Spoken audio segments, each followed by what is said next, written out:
Continuing thoughts on perception, what we say and how we craft it, words and their meaning. This word technology, getting back to the Wikipedia dictionary definition, which is good enough for me right now. Technology is a broad concept which deals with an animal species' usage of tools and crafts and how it affects an animal species' ability to control and adapt to its environment. So, for the sake of communication and clarity, I like to speak of technology with a little word in front of it called authentic, because it seems that there's a lot of techniques, so to speak, out there. There's a lot of systems of organizational techniques that are somewhat estranged from the environment, the actual going-ons around us. So when I personally speak of technology and technologies I use, I'm speaking of authentic technologies that could be up to date, just the newest techniques that are developing with, you name it, to the most ancient historical documentation of techniques for living, for surviving in harmony, whatever harmony is.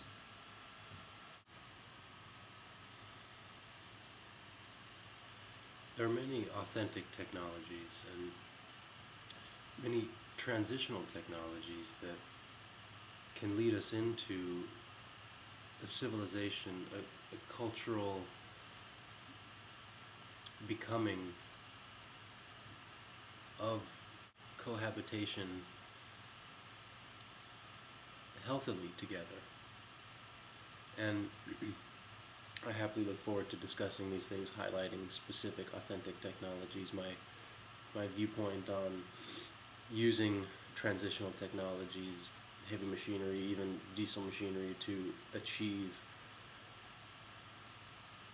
the steps that will lead us into this synergistic behavior, this symbiosis. As far as permaculturalists go, there seems to be a general consensus in that humans have the techniques, the technology, to live totally harmoniously with ourselves and this planet. And yet, for the most part, we're not.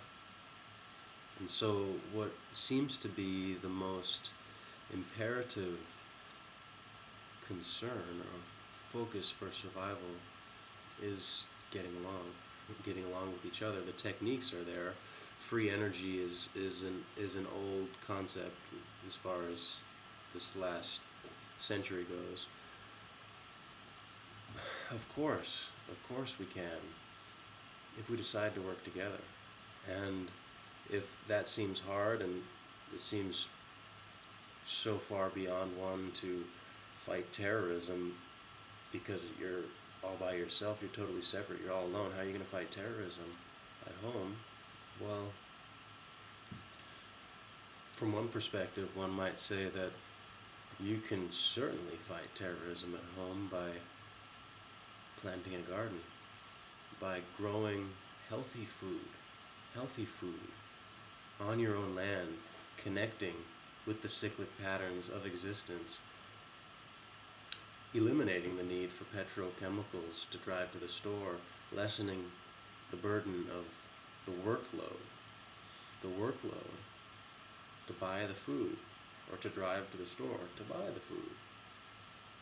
which is most likely covered with toxic chemicals that aren't so good for you anyway. But good thing you got your job, because it's got a good health plan.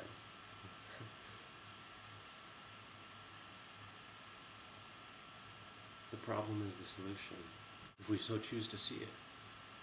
If we so choose to focus on the problem as the problem, and all it is a problem, well, we've got a problem. And so to shift that paradigm, to shift that way of thinking, I really appreciate the permaculture perspective of this principle: the problem is the solution. And so whether we're talking about something very practical, very specific, such as there is no such thing as weeds, these are all useful plants. If we so happen to learn the uses, we can then learn how to utilize them in our cultivative techniques. Not only simple things like that, but also much more esoteric things: spirituality, connectivity. This is the probiotic Soulutions approach. Of course, there's antibiotic approaches, there's many degenerative approaches, which are also very much a part of this existence. And so accepting as much as I can it all, I humbly speak of regenerative cycles, of putting the attention into regeneration, of successive rhythmic encouragements of regenerative life, of encouraging life force itself, because we are all a part of it. We're all a part of it. So that's my perspective. I'd love to hear any thoughts on the discussion, and I appreciate it. Thank you. You are now running on reserve battery power.